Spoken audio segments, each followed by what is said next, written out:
கருவேப்பிலை சட்னி இட்லி தோசைக்கு மட்டும் இல்லங்க, கெட்டியா அரைச்ச சாதத்துக்கு கூட சாப்பிடலாம். ரொம்ப ஈஸியான ரெசிபிங்க, சுவையாவும் இருக்குங்க. நான் இன்னைக்கு 3 பேருக்கு ஒரு நேரத்துக்கு சும்மா ஒரு கொத்தளவுக்கு கருவேப்பிலை எடுத்திருக்கேங்க.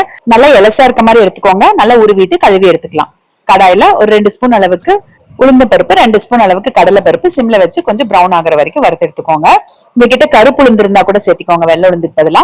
மிக்சி ஜார்ல போட்டுட்டு திருப்பி அதே கடாயில ஒரு 2 ஸ்பூன் அளவுக்கு எண்ணெய் ஊத்திக்கலாம். ஒரு 7-8 சின்ன வெங்காயமும் ஒரு 3 அல்லது 4 வரமிளகாய் சேர்த்திக்கோங்க. ஒரு துண்டு புளி வேணும்னா ஒரு 2 பல்லு பூண்டு கூட சேர்த்திக்கோங்க.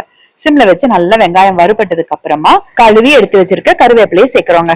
கருவேப்பிலை சேர்த்துட்டு ரொம்ப நேரம் வறுக்கணும்னு அவசியம் இல்லைங்க. ஜஸ்ட் லைட்டா அந்த கலர் மாறினதுமே நீங்க ஆஃப் பண்ணிடலாம். அடுப்பு ஆஃப் பண்ணிட்டு ஒரு 1/4 மூடி அளவுக்கு தேங்காய் கட் பண்ணி சேர்த்திருக்கேன். ஒரு 1/2 ஸ்பூன் அளவுக்கு கல்லுப்பு நல்லா மிக்ஸ் பண்ணிட்டு அப்படியே விட்டுருங்க, ஆறட்டும். ஆறினதுக்கு அப்புறமா நம்ம பருப்பு எடுத்து வச்சிருக்கோம் பாருங்க மிக்சி ஜார்ல, அது கூடவே இந்த கருவேப்பிலை வறுத்ததையும் சேர்த்துட்டு முதல்ல தண்ணி ஊத்தாம ட்ரையா பொடிச்சு எடுத்துக்கோங்க. அதுக்கப்புறமா ஒரு 1/4 டம்ளர் அளவுக்கு தண்ணி மட்டும் ஊத்திட்டு அரைச்சு எடுத்துக்கோங்க. உங்களுக்கு சாதத்துக்கு வேணும்னா நல்லா கெட்டியா அரைச்சுக்கோங்க. இப்ப எனக்கு வந்து இட்லிக்கு தான் வேணும்ன்றதுனால இதை கப்ல மாத்திட்டு மிக்சி ஜார்ல கொஞ்சமா தண்ணி ஊத்தி கலந்து ஊத்திருக்கேன். வேணும்னா கொஞ்சம் கடுகும் உளுந்து பருப்பு தாளிச்சு கொட்டிக்கோங்க. அவ்வளவுதாங்க. இந்த சட்னி வந்து இட்லிக்கு செம்மையா இருந்ததுங்க. கருவேப்பிலை நல்லா எலசா இருந்ததுனால சுத்தமா கசப்பே இல்லைங்க, ரொம்ப நல்லா இருந்தது. உங்களுக்கு தேங்காய் சேர்க்க வேண்டாம்னா தேங்காய் அளவை குறைச்சிட்டு நீங்க கொஞ்சம் கருவேப்பிலையை சேர்த்துக்கோங்க அதிகமா.